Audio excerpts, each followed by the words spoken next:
नमस्कार दोस्तों, धर्म रहस्य चैनल में आप सभी का एक बार फिर से स्वागत है।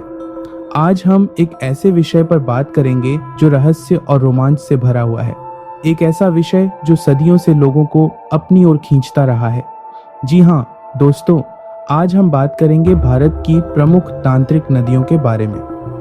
ये नदियाँ सिर्फ पानी का स्रोत नहीं है, बल्कि आस्था, श्रद्धा और रहस्यों का संगम है।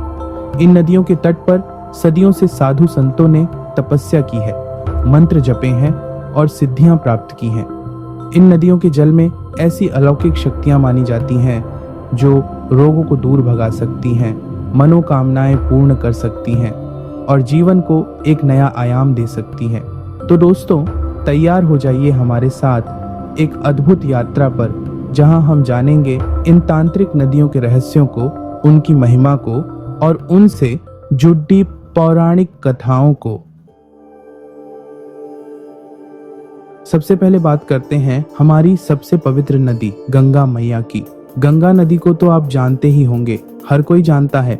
लेकिन क्या आप जानते हैं गंगा नदी सिर्फ नदी नहीं, एक शक्तिपीठ है। जी हाँ दोस्तों, गंगा को तांत्रिक दृष्टि से बहुत महत्वपूर्ण माना जाता है।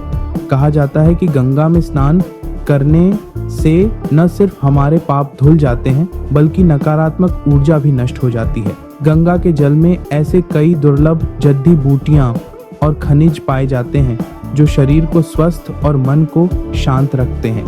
पौराणिक कथाओं के अनुसार गंगा नदी भगवान शिव की जटाओं से निकली थी। कहते हैं कि गंगा के जल में इतनी शक्ति है कि ये मृत व्यक्ति को भी जीवित कर सकती है।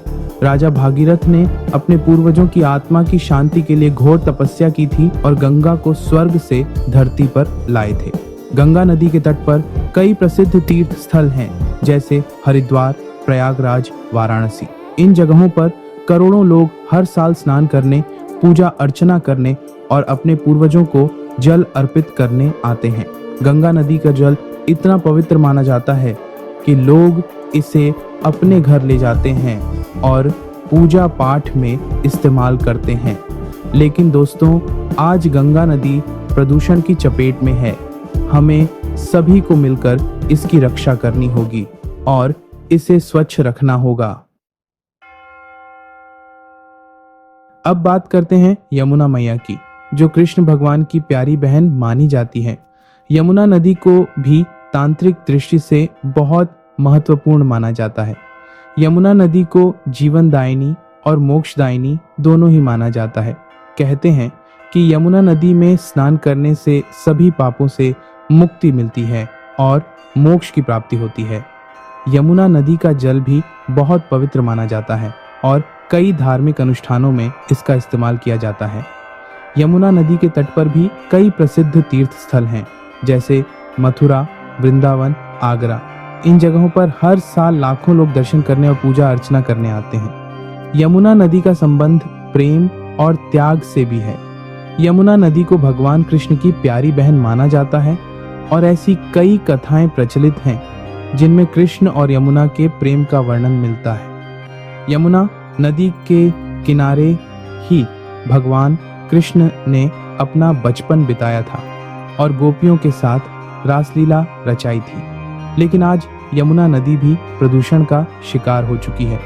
हमें सभी को मिलकर प्रयास करना होगा कि हम इस पवित्र नदी को बचा सकें। चैप्टर 3। अब बात करते हैं एक ऐसी नदी की जो आज गायब हो चुकी है। जी हाँ दोस्तों, मैं बात कर रहा हूँ सरस्वती नदी की। सरस्वती नदी को वेदों में माँ, देवी और नदी तीनों रूपों में वर्णित किया गया है। कहा जाता है कि सरस्वती नदी में स्नान करने से बुद्धि तेज होती है और विद्या की प्राप्ति होती है। सरस्वती नदी को ज्ञान, बुद्धि, वाणी और कला की देवी भी माना जाता है। पुराणों के अनुसार सरस्वती नदी हिमालय से निकलकर राजस्थान होते हुए गुजरात में अरब सागर में मिलती थी। लेकिन समय के साथ साथ ये नदी सूख गई और आज इसका अस्तित्व सिर्फ कथाओं और ग्रंथों में ही रह गया है।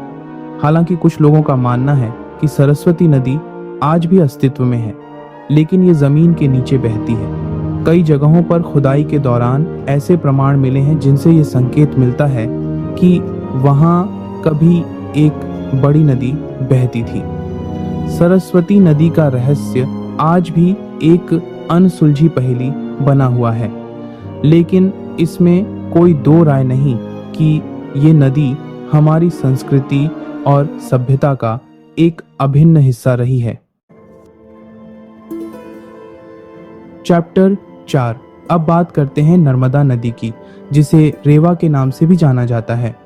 नर्मदा नदी को भगवान शिव की पुत्री माना जाता है और इसे नर्मदा मैया कहकर पुकारा जाता है। नर्मदा नदी को भी तांत्रिक दृष्टि से बहुत महत्वपूर्ण माना जाता है।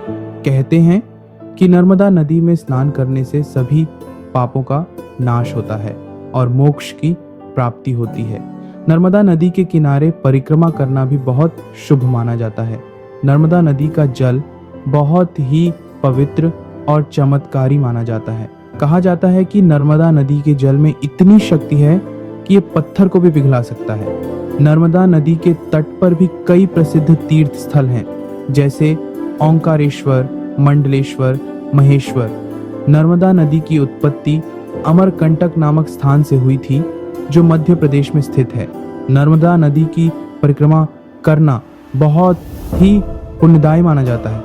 ऐसा माना जाता है कि जो व्यक्ति नर्मदा नदी की परिक्रमा करता है उसे जीवन में कभी भी धन धान्य की कमी नहीं होती है और उसे मोक्ष की प्राप्ति होती है। नर्मदा नदी के तट पर रहने वाले लोगों का जीवन भी इसी नदी के चारों ओर घूमता है। नर्मदा नदी सिर्फ एक नदी नहीं, बल्कि करोड़ों लोगों की आस्था का प्रतीक है। चैप्टर 5 अंत में बात करते हैं गोदावरी नदी की, जिसे दक्षिण गंगा भी कहा जाता है। गोदावरी नदी दक्षिण भारत की सबसे बड़ी नदी है और इसे भी तांत्रिक दृष्टि से बहुत महत्वपूर्ण माना जाता है। गोदावरी नदी का उद्गम महाराष्ट्र राज्य के नासिक जिले में स्थित त्र्यंबकेश्वर नामक स्थान से हुआ है। गोदावरी नदी को भी बहुत पवित्र माना जाता है और कहा जाता है कि इसमें स्नान करने से सभी पापों से मुक्ति मिलती है। गोदावरी नदी का जल भी बहुत ही पवित्र और चमत्कारी माना जाता है। कहा जाता है कि गोदावरी नदी में स्नान करने से चर्म रोग ठीक हो जाते हैं और मन को शांति मिलती है। गोदावरी नदी के तट पर भी कई प्रसिद्ध तीर्थ स्थल हैं, जैसे नासिक, प्रयाग, राजमुंद्री। गोदावरी नदी के किनारे हर 12 साल में कुंभ मेले का आयोजन किया जाता है, जिसमें देश विदेश से लाखों लोग आते हैं। गोदावरी नदी का संबंध भगवान राम से भी है। ऐसा माना जाता है कि भगवान राम ने अपने वनवास के दौरान कुछ समय गोदावरी नदी के किनारे ही बिताया था। गोदावरी नदी के तट पर स्थित पंचवटी नामक स्थान पर ही रावण ने सीता माता का हरण किया था। गोदावरी नदी दक्षिण भारत की जीवन रेखा है और इस नदी पर कई बांध बनाए गए हैं, जो सिंचाई और बिजली उत्पादन के लिए पानी प्रदान करते हैं। तो दोस्तों, ये थी भारत की कुछ प्रमुख तांत्रिक नदियों की कहानी।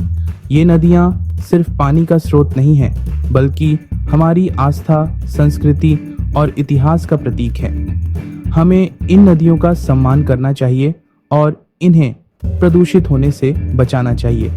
अगर आपको यह जानकारी पसंद आई हो तो कृपया हमारे चैनल को सब्सक्राइब करें और इस वीडियो को लाइक और शेयर करें। आपके एक लाइक से हमें ऐसे ही रोचक और ज्ञानवर्धक वीडियो बनाने की प्रेरणा मिलती है। अगले वीडियो में हम और भी रोचक जानकारियों के साथ हाजिर होंगे। तब तक के लिए नमस्कार। जय हिंद, वंदे मातरम।